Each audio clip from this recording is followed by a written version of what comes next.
Maniac Mansion is by far one of the most legendary games I have ever played. And this is talking back from knowing about its legacy even as the computer game market was starting. Now, if you've never played Maniac Mansion, well, you are missing out at a game that has such a rich legacy and such an impact on the computer game world. Now, of course, I have to speak of my first exposure to this great game, and that was when I had gotten it for my own computer. To be honest, I don't remember if I picked it up or I convinced my parents to help pick it up for me. Now, at the time, it was on, I believe, two 5 1/4 floppy disks. These were like the flimsiest of our various forms of storing computer data. And I got to admit that at the time it could be started up on CGA, EGA. I had a CGA modder at the time, which, unbeknownst to me, put me in a whole new world of difficulties. Now, I have to admit that this game was terrific, and I loved it for a long time. I've loved it ever since I first got it, to be honest, and it has such a legacy. But I will admit, I could not get far in it initially. You see, I had a CGA monitor, and I knew someone who had EGA, and we tried it on their computer. You see, back in that day, they did certain things to prevent piracy. And some of this was to include coded hint booklets that was very difficult to, quote, get the code out of. Of course, at the time, it was difficult.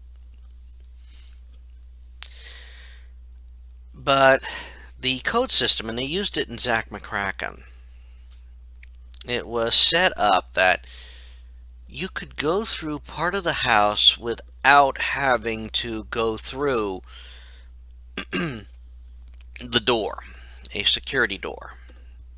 I mean, the house had a nuclear reactor put into it. I mean, so they set it up they had a security door that was set to, if you don't put in the right code, it will set off the meltdown alarms. Now, the code was, of course, 4 symbols that were on the 12 keys. Now, the only problem was that on the CGA modder I couldn't see the symbols you needed to hit. Ay.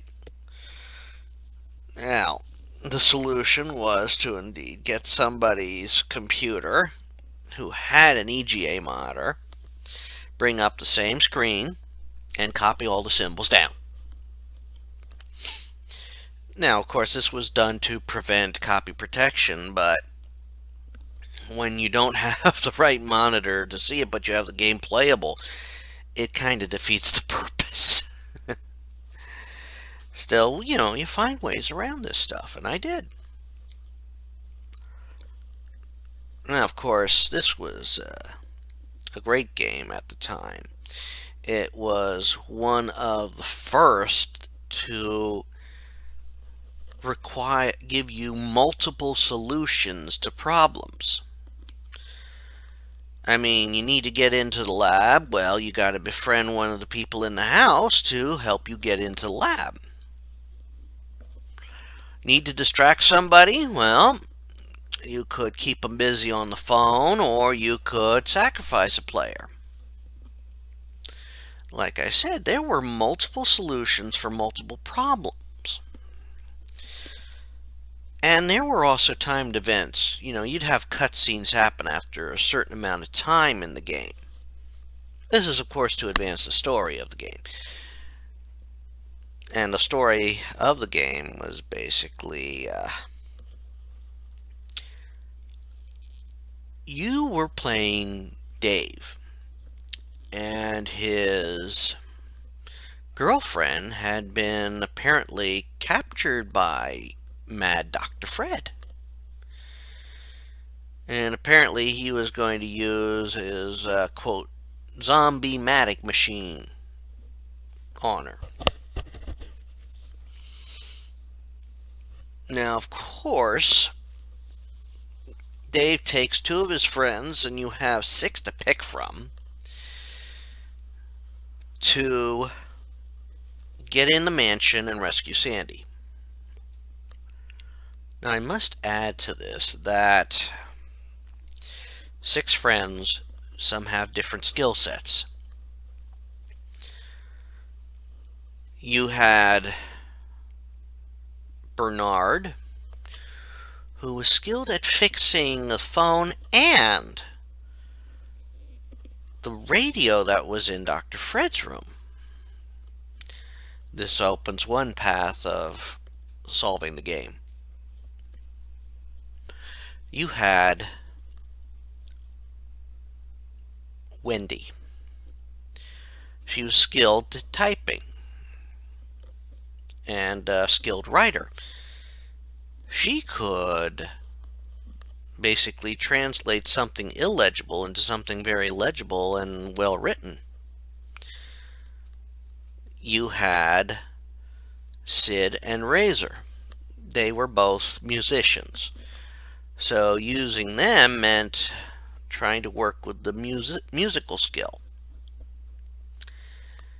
However, some of them had, both of those characters, I think, had a little bit of a malicious streak in them. Of course, this is, written in a time or post Ozzy Osbourne's first wave of popularity. And Ozzy was well known for apparently he bit the head off bats on stage, if I remember the story right.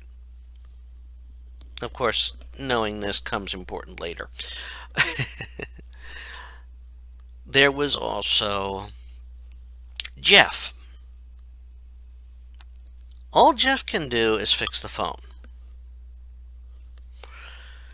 And you had Michael, and he could develop the film.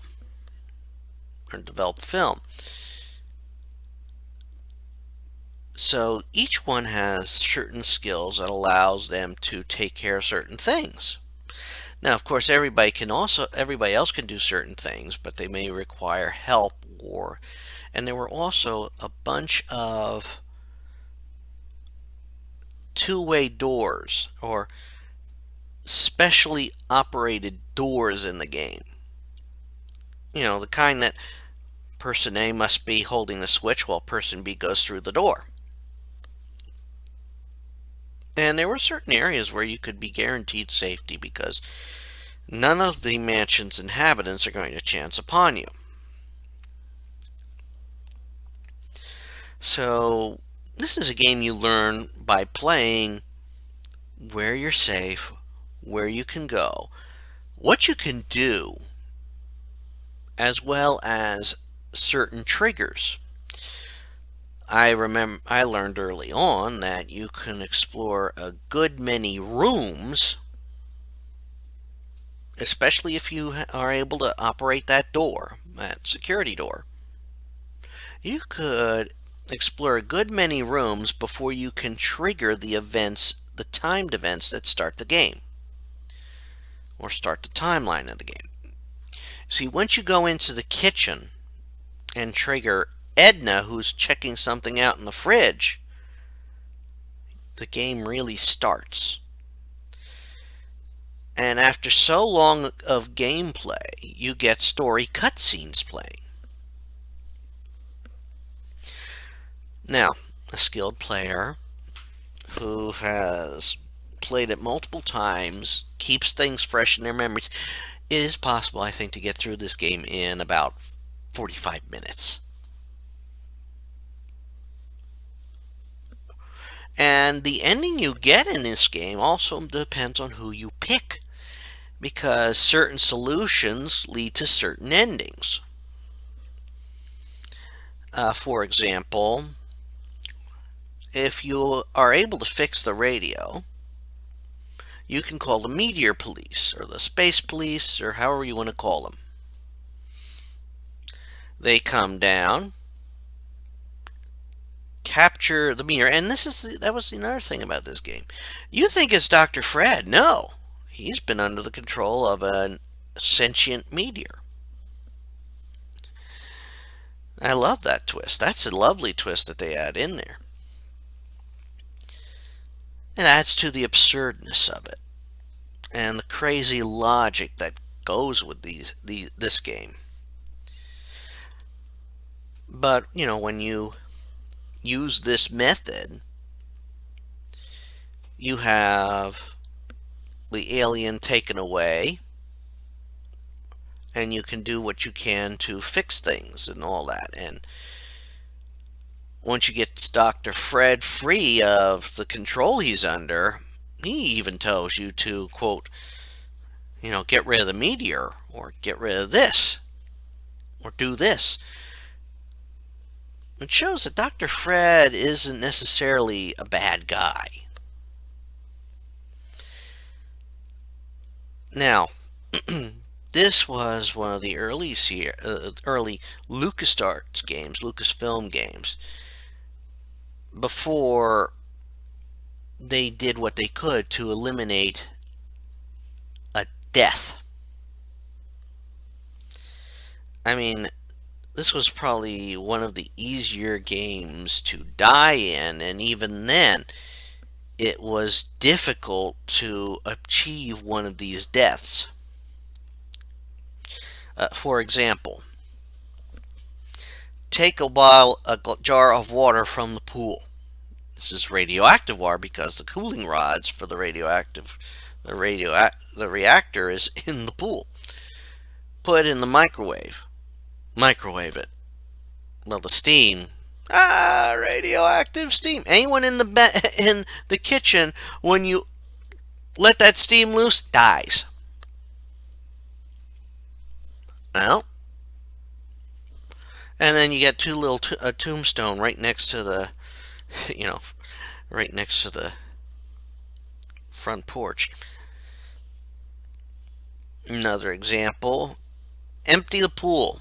Of course, now the water's you have only a set time to fill it back up. But if you fill it up, and your character's another character's in the pool trying to retrieve something, bloop, bloop, bloop, they're dead. It don't matter if they can swim. I mean, you're swimming in radioactive water. You're dead.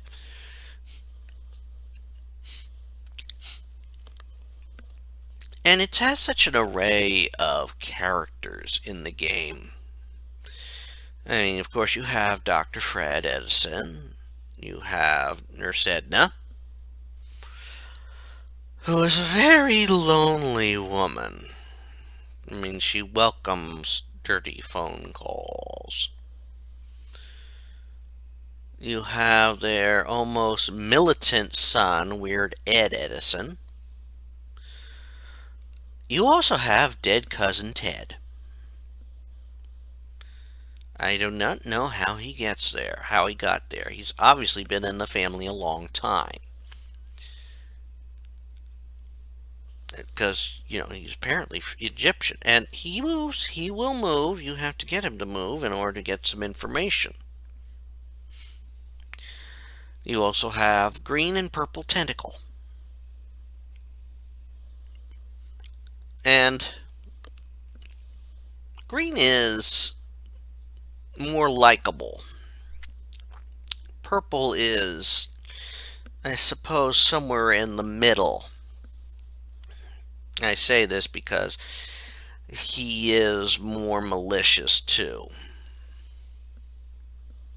But he's not bloodthirsty yet.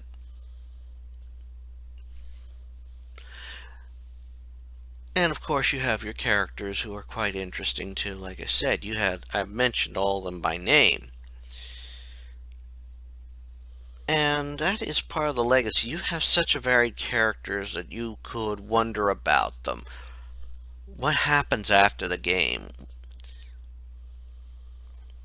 And there is also in this game a bunch of Unreal Time scenarios. I mean, in part, in order to interact with certain characters or to achieve certain ends, you have to send something out to be published. Now, this is a process that would normally take days, weeks, kind of defeating the urgent process, but apparently it happens very quickly in this game. Like minutes. You put the item in the post, mailman takes it, you get a contract, and the contract comes in the mail. It's boop, boop, boop, boop. You know, like I said, something that would take hours takes minutes. Something that takes days, something that takes weeks, minutes. I suppose it helps that the company that does the publishing is, I think, two guys who will publish anything. I suppose that was a knock at also the early video game industry because, they'd publish anything and it would cause a crash. Of course, that's just speculation on my part. And another thing that this was like in the early days of copy protection.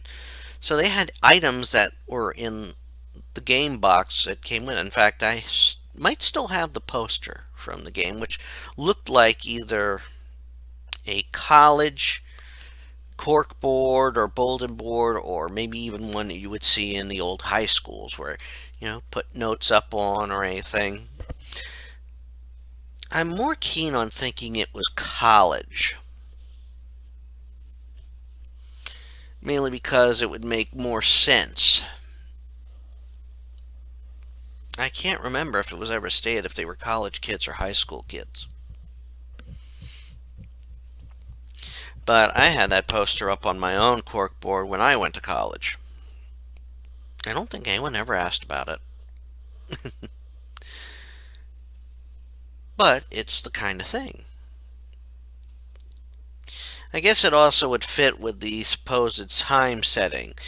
I mean, you will find that a lot of games, if they are contemporary, would be set in the past.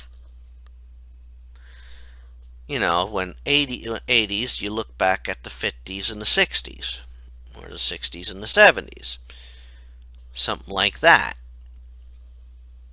Or you get that idea for what your college looks like when it could have changed by then.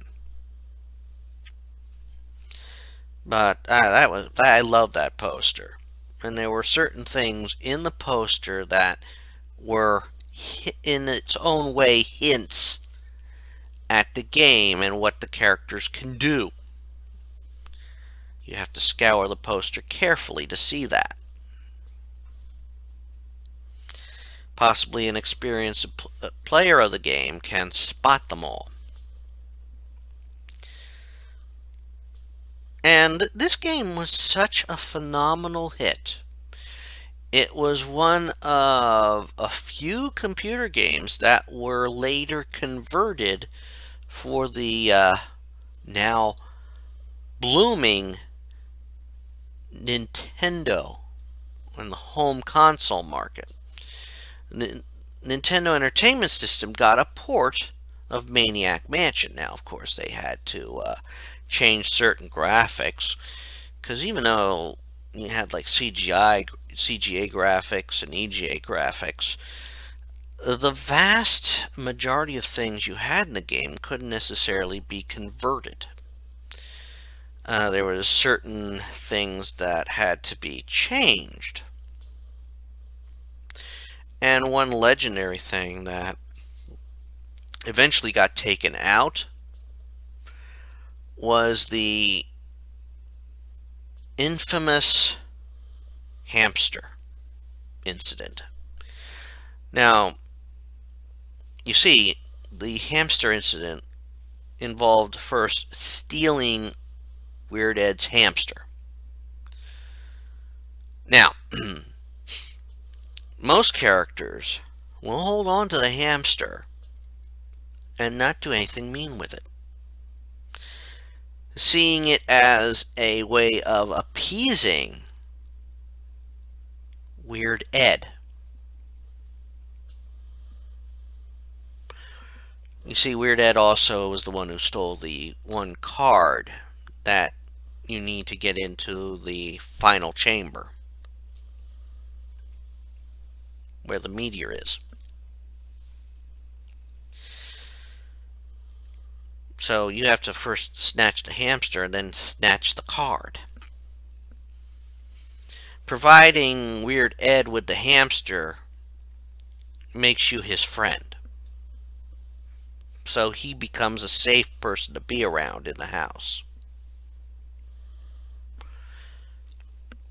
Now, of course, there's other situations that you have to avoid, of course. But Weird Ed loves that hamster. So if you do something to it,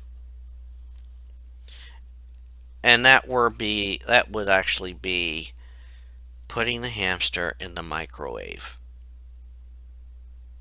And this would kill the hamster in a gruesome way. Nintendo freaked when they found this was still in the game. And depending on when you bought Maniac Mansion for the Nintendo, you may have one of the few copies that still had it in there. Now, only Sid and Razor could, quote, put the hamster in the microwave. They were punk rockers.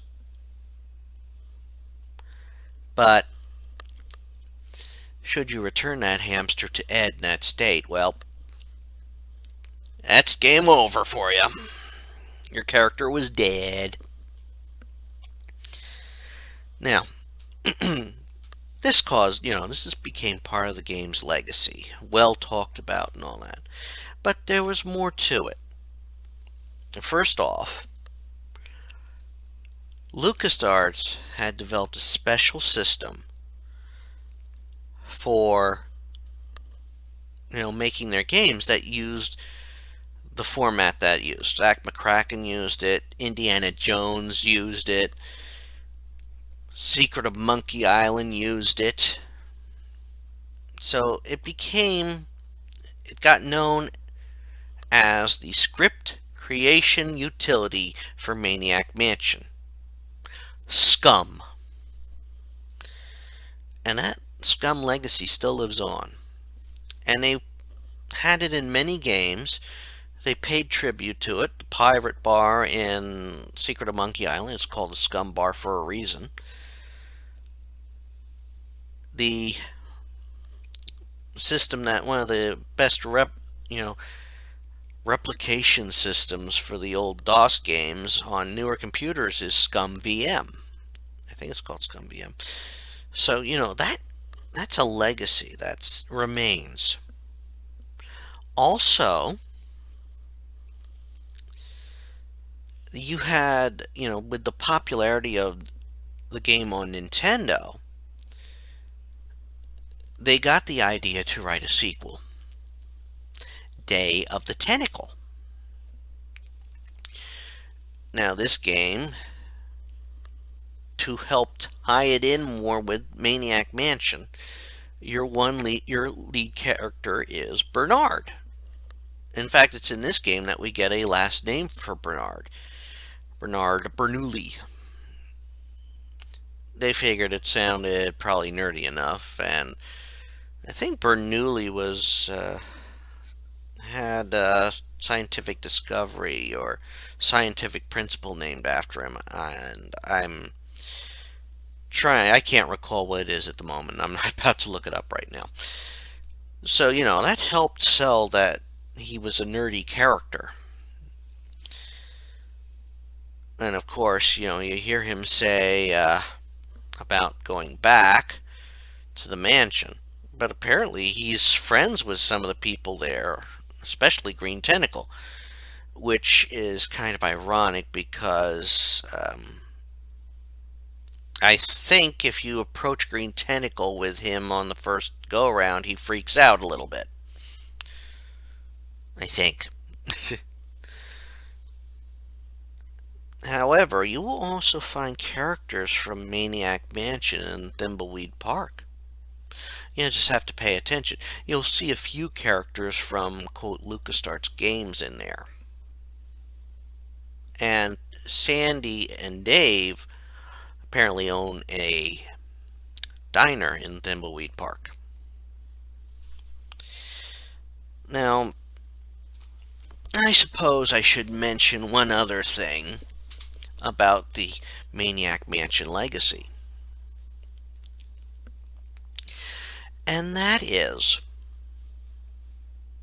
the fact that it was one of those few properties, game-related properties, that saw a television adaptation. And I believe it ran for 3 years, 3 seasons, on the Family Channel. And was very loosely based off Maniac Mansion, the game. While the family, I believe, was still the Edisons. And you still had a Dr. Fred Edison, played by veteran comic actor Joe Flaherty. If you were a fan of Second City Television, you know that name. It held very little. It did mention the meteor being found.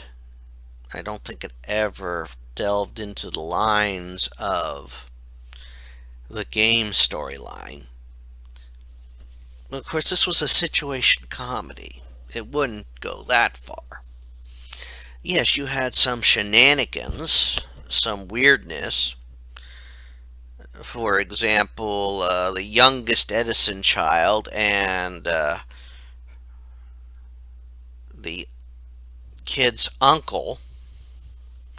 I forget how how he was related. I don't remember if he was related to the wife or related to Ed or Fred.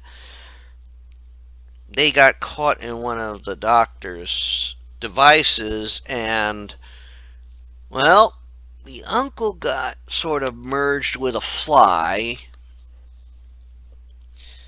and the toddler now seemed to be in the body of a 25-year-old with the mentality of a toddler. But they must have had something working there because they got 3 seasons out of it. Mind you, I don't think I've ever seen a full episode of it. Although I must admit, it did have a bit of a catchy theme. Nice little sounding theme. Sort of fit with the source material, I guess.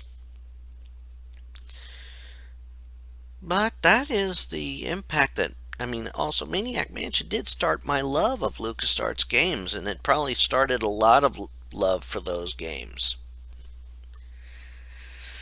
But that's basically all I have to say on Maniac Mansion for right now.